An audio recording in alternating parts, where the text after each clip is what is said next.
अस्सलाम वालेकुम वरहमतुल्लाहि वबरकातुहू। हज 2025 के अंदर आज हज की फ़्लाइट जाने का 5वां दिन है। बहुत सारे हाजी मदीना के लिए निकल चुके हैं। अब बहुत सारे हाजी जो यहाँ से जाने वाले हैं उनको बहुत सारे कन्फ्यूज़न है। सबसे पहले वेटिंग लिस्ट के बारे में, और उसके बाद है वीज़ा के बारे में, और उसके बाद है ऑनलाइन रिपोर्टिंग के बारे में। ये 3-4 जो मसले हैं इसके ऊपर सबसे ज़्यादा कन्फ्यूज़न है, उसके बारे में बात करेंगे। तो सबसे पहले वेटिंग लिस्ट के बारे में बात करें तो हमारे जो ट्रेनर है हाफिज़ कुतुबुद्दीन साहब, उन्होंने एक प्रेडिक्शन दी कि जो वेटिंग लिस्ट है वो आने की उम्मीद बहुत कम है, क्योंकि जो नुसुक यानी कि जो वीज़ा बनता था उसकी साइट जो है सऊदी गवर्नमेंट की तरफ से, उमरा एंड हज मिनिस्ट्री जो चला रही है उनकी तरफ से बंद कर दी गई है। तो उसके लिए वीज़ा बनना मुश्किल ही, मुमकिन ही नहीं, नामुमकिन है अभी फ़िलहाल के लिए। और हो सकता है कि ये नामुमकिन ही रहे क्योंकि अगर खुदा न खास्ता अगर आ जाता है तो थोड़ा इंतज़ार करें, वरना इस साल जो वेटिंग लिस्ट है अब निकलने की उम्मीद नहीं है। उन्होंने जस्ट ऐसे प्रेडिक्शन दिया। दूसरी एक बात, ऑनलाइन रिपोर्टिंग के बारे में।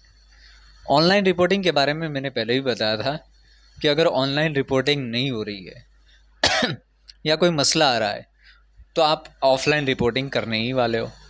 सपोज़ समझ लो आपकी फ़्लाइट 7 तारीख को है, 7 मई को, तो हज कमेटी की तरफ से आपको 10 तारीख को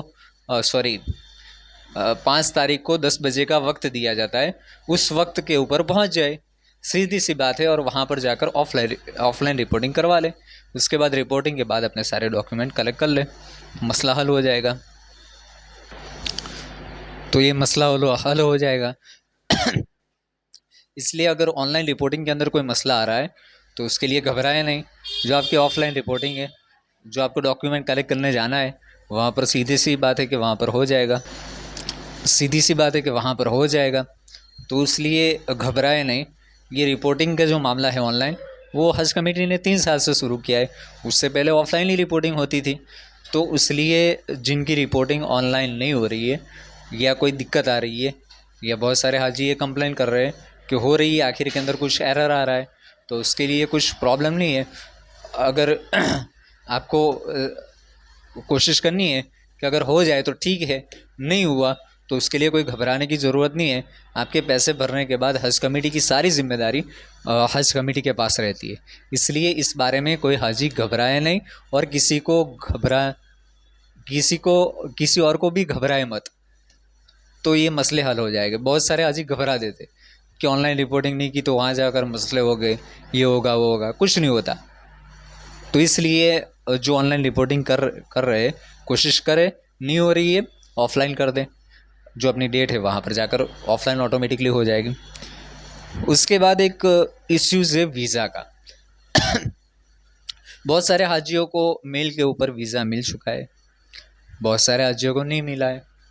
एक हाजी का मुझे फ़ोन आया, मेरी 10 मई की तारीख है, मुझे वीज़ा नहीं मिला।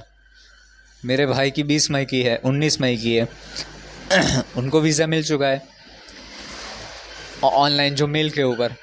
तो ये सब जो बातें हैं इसके लिए भी घबराने की बात नहीं है। जैसे रिपोर्टिंग की बात हुई, इसी तरीके से वीज़ा की भी बात है।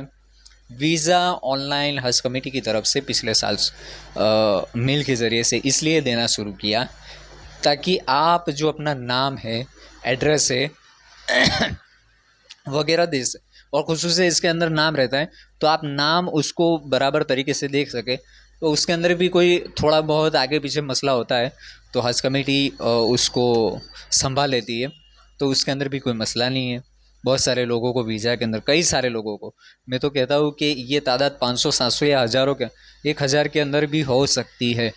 बहुत सारे लोगों को थोड़ा सा नाम के अंदर मिस्टेक हुआ, तो इसके अंदर नाम के अंदर जो मिस्टेक होता है उसके अंदर कोई मसला नहीं है, वो हज कमेटी की तरफ से उस मामले को हल कर दिया जाता है। तो इसलिए जो वीज़ा का इश्यूज़ है, जिनको मेल के ज़रिए से नहीं मिला है वो कोई टेंशन ना लें, वो कोई टेंशन की बात है ही नहीं।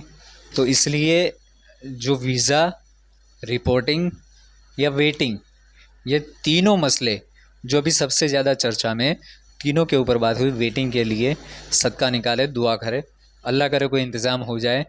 दूसरा, रिपोर्टिंग के बारे में कोई मसला नहीं है, ऑनलाइन नहीं हो रही है। ऑफ़लाइन जब आप जाओ तो ऑफ़लाइन सीधी सी बात है कि हो ही जाएगी। और वीज़ा हज कमेटी की तरफ से जब रिपोर्टिंग के लिए जाओगे तो आपको वीज़ा कॉपी हज कमेटी की तरफ से हज हाउस से दी जाएगी। एक और मसला है, साहब जी पूछ रहे हैं कि उसके बैग्स के ऊपर टैग कैसे मारें। तो हमने ग्रुप के अंदर इंशाल्लाह शेयर किया है गालिबन, अगर नहीं किया तो कर देंगे। तो किस तरीके से टैग लगाया जाए, उस टैग के बारे में भी एक बैग के अंदर क्या लगाया जाए, दूसरे बैग के अंदर किस तरीके से लगाया जाए, वो सारी चीज़ें सीख ले। कुछ भारी नहीं है, एक छोटा सा टैग रहता है, उसका प्रिंट निकाल ले, बड़े से अक्षर के अंदर बड़े से वर्ड्स दिखे इस तरीके से निकाल ले। आसान है, कुछ भारी नहीं है। अस्सलामु अलैकुम वरहमतुल्लाहि वबरकातुहू।